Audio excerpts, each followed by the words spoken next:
بسم اللہ الرحمن الرحیم نحمدہ و نصلی علی رسول الکریم۔ تاریخ امت مسلمہ کتاب میں سے یہ اقتباس لیا جا رہا ہے۔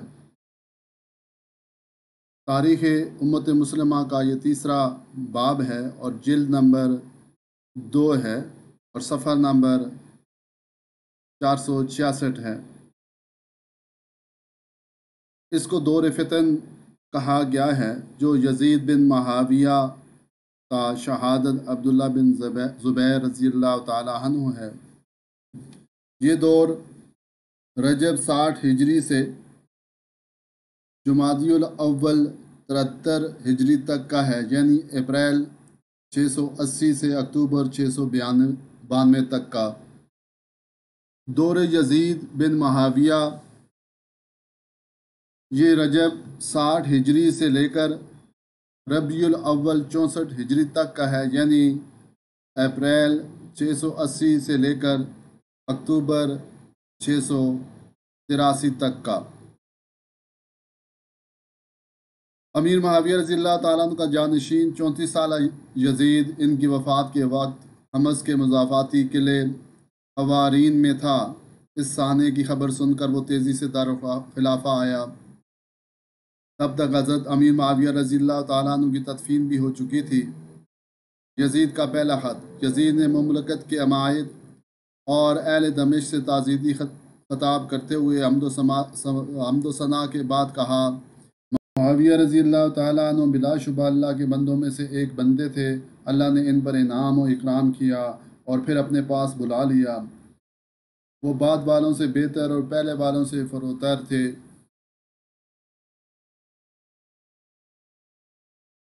میں انہیں اللہ کے یہاں معصوم قرار نہیں دیتا کہ وہی ان کا حال بہتر جانتا ہے۔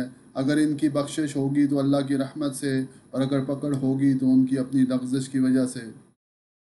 ان کے بعد ذمہ داری مجھے سونپی گئی ہے۔ میں نے خود اس کی کوشش نہیں کی، مگر جو اللہ کو منظور ہوتا ہے وہ ہوتا ہے۔ آپ اللہ کا ذکر اور استغفار کریں۔ یزید کا یہ خطبہ ظاہر کرتا ہے کہ خلیفہ بنتے وقت وہ ایسا کھلم کھلا فاسق نہ تھا جیسا کہ عام طور پر سمجھا جاتا ہے، اور وہ برمحل موزوں اور بلیغ خطابت کے لن سے واقف تھا۔ بیعت کے لیے قاصدوں کی روانگی۔ امیر معاویہ رضی اللہ تعالیٰ عنہ کے آخری ایام میں کوفہ میں حضرت نعمان بن بشیر رضی اللہ تعالیٰ عنہ، بصرہ میں عبید اللہ بن زیاد اور مدینہ منورہ میں ولید بن عتبہ گورنر تھے۔ یزید نے اس وقت انہی کو برقرار رکھا تھا۔ تخت نشینی کے بعد اس نے پورے عالم اسلام میں امیر معاویہ رضی اللہ تعالیٰ عنہ کی وفات کی اطلاع اور اپنی بیعت کی خلافت کے لیے قاصد اور نمائندے روانہ کر دیے۔ حضرت حسین رضی اللہ تعالیٰ عنہ یزید کی بیعت کیوں نہ کی؟ حضرت حسین بن علی رضی اللہ تعالیٰ عنہ اور ان کے ساتھ عبداللہ بن زبیر رضی اللہ تعالیٰ عنہ کا حضرت امیر معاویہ رضی اللہ تعالیٰ عنہ کی زندگی ہی سے یہ موقف تھا کہ وہ موروثی حکومت سے اجتناب کرتے ہوئے خلفائے راشدین کے دور کی وسیع البنیاد اور شرعیت کو اسی شکل میں واپس لانا چاہیے، اور امت کے زمام اقتدار افضل فرد کے حوالے ہونی چاہیے۔ اس لیے انہوں نے یزید کی ولی عہدی کی بیعت سے بھی اجتناب کیا تھا۔ ان دونوں کا یزید کی بیعت کر لینا رخصت کے زمرے میں تو آ سکتا تھا، مگر عزیمت کی بات یہی تھی کہ اس نظام کو تبدیل کرنے کی کوشش کی جاتی، جس کے سبب آگے چل کر متعدد مفاسد پھیلنے کا اندیشہ تھا۔ اس لیے پہلا درجہ یہ تھا کہ یہ حضرات اپنی اختلافات رائے پر برقرار رہ کر اسلامی سیاست کے صحیح مفہوم کو اجاگر کرتے، بیعت کر کے یزید کے حلقہ بگوشوں میں شامل نہ ہوتے۔ سوال: کیا حضرت حسین رضی اللہ تعالیٰ عنہ شورش پر تلے ہوئے تھے؟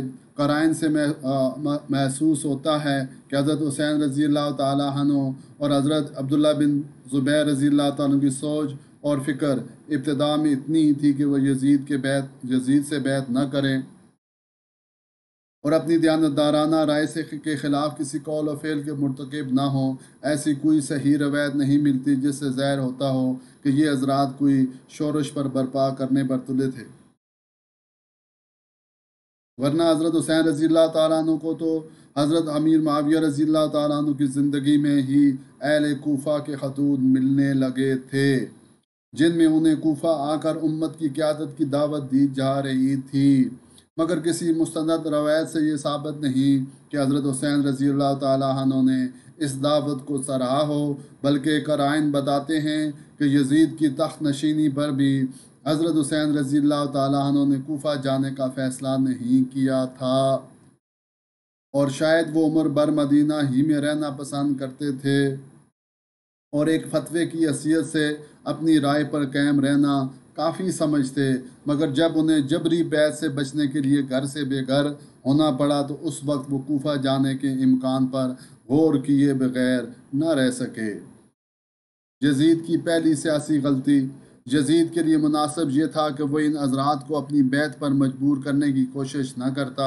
حضرت علی رضی اللہ تعالیٰ عنہ نے اپنے دور میں بہت سے حضرات کو غیر جانبدار رہنے دیا اور ان کے احترام میں کوئی کمی نہ کی۔ حضرت معاویہ رضی اللہ تعالیٰ عنہ نے بھی یزید کی بیعت ولی عہدی نہ کرنے والے کابر کو ان کے ضمیر کے خلاف چلنے پر مجبور نہیں کیا۔ یہ یزید کی پہلی سیاسی غلطی تھی کہ اس نے ان بزرگوں پر فوری بیعت کے لیے دباؤ ڈالا اور اپنے والد گرامی کی وہ وصیت نظر انداز کر دی جس میں اسے شرفاء کے ساتھ سختی نہ برتنے اور اپنے رائے پر اصرار نہ کرنے کی تاکید کی گئی تھی۔ اس وصیت کو فراموش کر کے یزید سے غلط فیصلہ سرزد ہوا، جس نے مزید دشوار حالات کو جنم دیا، جس سے نمٹنے میں یزید نے مزید غلط فیصلے کیے اور یوں حالات قابو سے باہر ہوتے چلے گئے۔ مستند روایات کے مطابق یزید نے تخت نشین ہونے کے بعد حضرت معاویہ رضی اللہ تعالیٰ عنہ کے آزاد کردہ غلام رزیق کو مدینہ کے گورنر ولید بن عتبہ کی طرف یہ حکم دے کر بھیجا کہ وہ حسین ابن علی رضی اللہ تعالیٰ عنہما اور عبداللہ بن زبیر رضی اللہ تعالیٰ عنہما کو فوراً اپنے پاس بلوائے اور ان سے بیعت لے۔ یہی قاصد حضرت معاویہ رضی اللہ تعالیٰ عنہ کی وفات کی خبر بھی لے کر جا رہا تھا۔ قاصد جب مدینہ پہنچا تو رات ہو چکی تھی۔ اس نے دربان سے اصرار کر کے گورنر ولید بن عتبہ سے فوری ملاقات کی اور یہ اہم پیغام دے دیا۔ عبداللہ بن زبیر اور حضرت حسین بن علی رضی اللہ تعالیٰ عنہما کی مدینہ سے روانگی۔ ولید بن عتبہ نے اس وقت پہلے عبداللہ بن زبیر رضی اللہ تعالیٰ عنہ اور پھر حسین ابن علی رضی اللہ تعالیٰ عنہ کو قصر امارت میں بلوایا اور بیعت کا مطالبہ کیا۔ عبداللہ بن زبیر رضی اللہ تعالیٰ عنہ نے کہا، نہ تو یہ بیعت کا وقت ہے اور نہ مجھ سا آدمی یوں تنہائی میں بیعت کر سکتا ہے، آپ کل ممبر پر بیٹھ کر بیعت لیں۔ اس دوران حضرت حسین رضی اللہ تعالیٰ عنہ بھی تشریف لے آئے۔ چونکہ ولید بن عتبہ نرم دل انسان تھا اور حضرت عبداللہ بن زبیر رضی اللہ تعالیٰ عنہ کی دلیل سے مطمئن ہو چکا تھا، اس لیے حضرت حسین رضی اللہ تعالیٰ عنہ پر بھی بیعت کے لیے زور نہ ڈالا اور اس وقت دونوں حضرات کو جانے دیا، البتہ نگرانی کے لیے کچھ آدمی پیچھے بھیج دیے۔ یہ حضرات حکومت کا رویہ دیکھ کر اندازہ لگا چکے تھے کہ بیعت نہ کرنے کی صورت میں ان پر سختی کی جائے گی، جبکہ بیعت کرنا ان کی ضمیر کے خلاف تھا۔ عبداللہ بن زبیر رضی اللہ تعالیٰ رات کے آخری پہر شہر سے نکل کر ایک غیر معروف راستے سے مکہ روانہ ہو گئے۔ ولید کو صبح ان کی عدم موجودگی کا علم ہوا تو 30 یا 80 سوار ان کے تحکم میں روانہ کیے، مگر یہ ہاتھ نہ آئے۔ ایک دو دن بعد حضرت حسین رضی اللہ تعالیٰ عنہ نے بھی خاندان سمیت مدینہ سے مکہ کی طرف کوچ کرنے کی تیاری کی۔ ان حضرات کے مکہ جانے کی وجہ یہ تھی کہ مدینہ شام سے نسبتاً قریب تھا، مکہ اس سے دگنا مسافت پر اور پہاڑوں میں گرا ہوا تھا، اس لیے یہاں حکام کا ان پر گرفت کرنا مشکل تھا۔ پھر حرم کی تقدیس کے پیش نظر حکومت سے توقع کی جا سکتی تھی کہ وہ وہاں کوئی کارروائی کر کے بدنامی مول نہیں لے گی۔ ان پہلوؤں سے دیکھا جائے تو ان حضرات کا مدینہ کی بنسبت مکہ میں محفوظ ہونا آسانی سے سمجھ آ جاتا ہے۔ حسین بن علی رضی اللہ تعالیٰ عنہما کی مدینہ سے روانگی سے قبل عبداللہ بن عمر رضی اللہ تعالیٰ عنہما سے ملاقات۔ حضرت حسین رضی اللہ تعالیٰ عنہ روانگی سے قبل الوداعی ملاقات کے لیے حضرت عبداللہ بن عمر رضی اللہ تعالیٰ عنہ کے پاس بھی گئے تھے۔ وہ ان کا ارادہ سن کر بولے مت جائیے، مگر حضرت حسین رضی اللہ تعالیٰ عنہ قائل نہ ہوئے۔ انہوں نے گفتگو کے دوران ابن عمر رضی اللہ تعالیٰ عنہ کو خطوط کے وہ پلندے بھی دکھائے جو اہل عراق نے انہیں بھیجے تھے۔ ابن عمر رضی اللہ تعالیٰ نے دیکھ کر فرمایا ان لوگوں کے پاس مت جائیے گا۔ رخصت کرتے ہوئے ابن عمر رضی اللہ تعالیٰ عنہ انہیں گلے لگا کر خوب روئے، فرمایا ہے شہید، تجھے اللہ کے سپرد کرتا ہوں۔ حضرت حسین رضی اللہ تعالیٰ عنہ کو مکہ کے راستے میں عبداللہ بن مطیع رضی اللہ تعالیٰ عنہ ملے۔ پوچھا کہاں کا ارادہ ہے؟ آپ رضی اللہ تعالیٰ نے فرمایا ابھی تو مکہ جا رہا ہوں، پھر وہاں جا کر آئندہ کے لیے استخارہ کروں گا۔ اس سے صاف پتہ چلتا ہے کہ حضرت حسین رضی اللہ تعالیٰ عنہ اہل کوفہ کی ترغیب کے باوجود اس وقت کوفہ جانے کا فیصلہ نہیں کیا تھا، کیونکہ اگر وہ کوفہ جانا چاہتے تو مدینہ سے سیدھے وہاں چلے جانے میں نسبتاً کم مسافت طے کرنا پڑتی۔ مشہور روایت کے مطابق اتوار 27 یا 28 رجب کو حضرت حسین رضی اللہ تعالیٰ عنہ مدینہ سے نکلے اور تیزی سے سفر کر کے جمعہ 3 یا 4 شعبان کو مکہ مکرمہ پہنچے۔ یہاں آپ 4 مہینے 5 دن مقیم رہے اور اس دوران حالات پر غور و فکر کرتے رہے۔ حضرت حسین رضی اللہ تعالیٰ عنہ تحریک کا اصل پس منظر۔ حضرت حسین رضی اللہ تعالیٰ عنہ وہ ہستی ہے جنہوں نے آغوش رسول میں پرورش پا کر اعلیٰ ایمانی اور اخلاقی اقدار کی گٹی لی، اور حضرت ابوبکر صدیق رضی اللہ تعالیٰ عنہ، عمر فاروق رضی اللہ تعالیٰ عنہ، عثمان غنی رضی اللہ تعالیٰ عنہ کے نہ صرف بیش از بیش شفقتیں سمیٹیں بلکہ ان سے اکتساب فیض بھی کرتے رہے۔ وہ پوری امت میں سب سے اعلیٰ نسب اور حضرت علی المرتضیٰ رضی اللہ تعالیٰ عنہ کے علم و عرفان اور ان کے سیاست و فقاہت کے امین تھے۔ دینی بصیرت، علمی رسوخ اور دور اندیشی کے لحاظ سے وہ امت کے ممتاز ترین فرد تھے۔ پھر وہ کوئی ناتجربہ کار جوشیلے نوجوان نہیں تھے، بلکہ زمانے کے سرد و گرم چشیدہ تھے، اور اس وقت وہ اپنی عمر کی چھٹی دہائی پوری کرنے والے تھے۔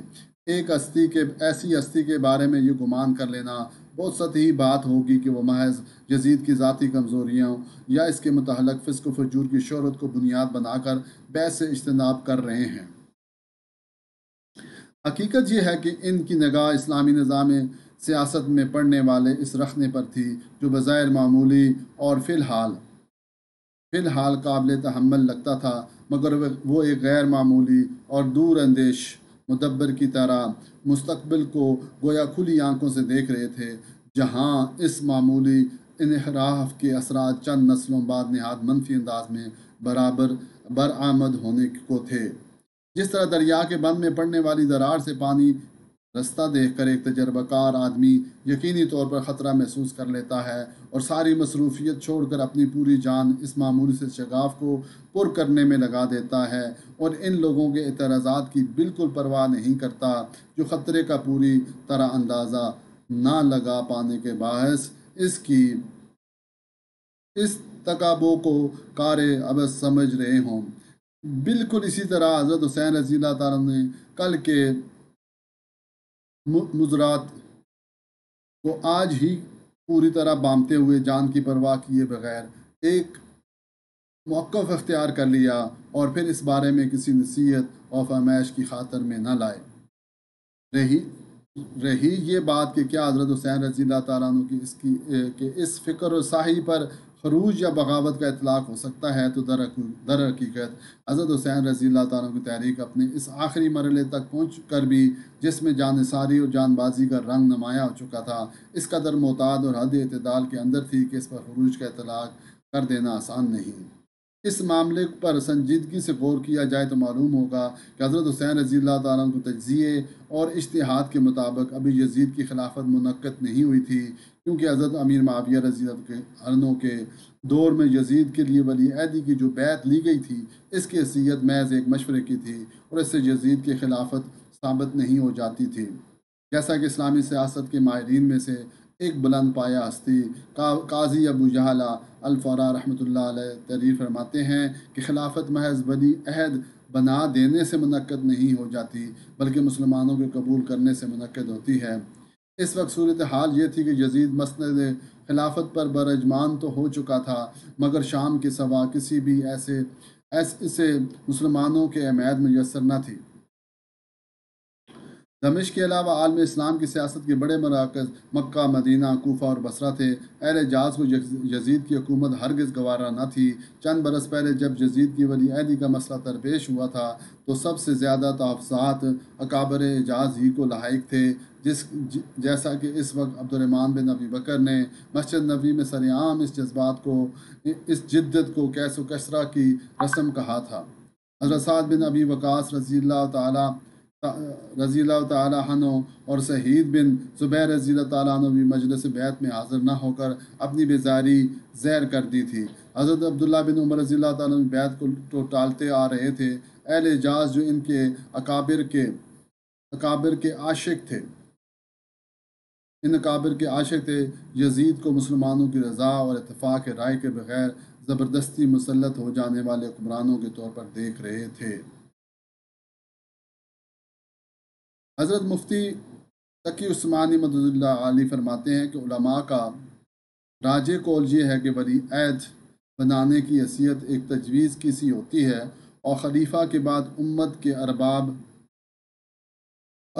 حل و عقد کو اختیار ہوتا ہے کہ وہ چاہیں تو ولی عہد ہی کو خلیفہ بنائیں اور چاہیں تو باہمی مشورے سے کسی اور کو خلیفہ مقرر کر دیں۔ لہٰذا حضرت معاویہ رضی اللہ تعالیٰ کی وفات کے بعد یزید کی خلافت اس وقت تک منعقد نہیں ہو سکتی تھی جب تک امت کے ارباب حل و عقد اسے منظور نہ کر لیں۔ حضرت امیر معاویہ اور تاریخی حقائق، صفحہ نمبر 126۔ بعض جلیل القدر تابعین یزید کی بیعت سے بچنے کے لیے نقل مکانی کر گئے تھے۔ ادھر عراق کے لوگ بھی یزید کی حکومت قبول کرنے پر تیار نہیں تھے اور ان کی طرح سے حضرت حسین رضی اللہ تعالیٰ کو موصول ہونے والے خطوط یہ ظاہر کر رہے تھے کہ یزید کی حکومت قائم نہیں ہو سکتی۔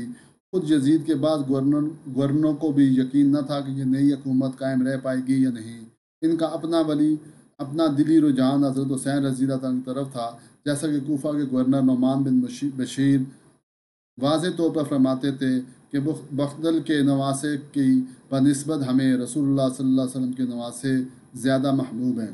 ان حضرات میں حضرت حسین رضی اللہ تعالیٰ کا یہ خیال زمینی حقائق کے خلاف نہ تھا کہ یزید کی حیثیت ایک ایسے سیاستدان کی سی ہے جو امت کی رضا اور رغبت کے بغیر جبراً مسلط ہونے کی کوشش کر رہا ہے اور اس کی خلافت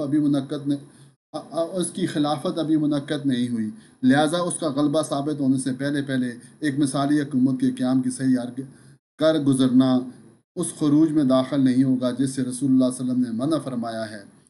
یہ کسی بنی ہوئی حکومت کو توڑنا نہیں بلکہ ایک متنازع حکومت کے قیام کی کوشش کو روک کر مسلمانوں کو خلفائے راشدین کے طریقے کے مطابق ایک متفقہ اور مقبول حکومت فراہم کرنے کی صحیح ہوگی۔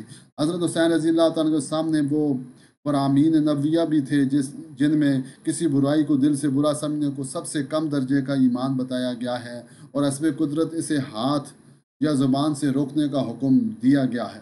حضرت حسین اور حضرت عبداللہ بن زبیر رضی اللہ تعالیٰ عنہما کے تجزیے کے مطابق ابھی قدرت و استطاعت موجود تھی، اس لیے مکہ پہنچنے کے بعد دونوں اس امر پر متفق ہو گئے کہ یزید کی حکومت کا قیام روکنے کی کوشش ضرور کرنی چاہیے۔ اگرچہ اس راستے میں سخت خطرات بھی تھے اور ان حضرات کو پورا اندازہ تھا کہ جان کی بازی ہے، مگر ان دونوں حضرات کی فقاہت فیصلہ دے رہی تھی کہ جان پر کھیل کر عزیمت کی یہ راہ اختیار کرنا کم از کم ان کے حق میں واجب ہو چکا ہے۔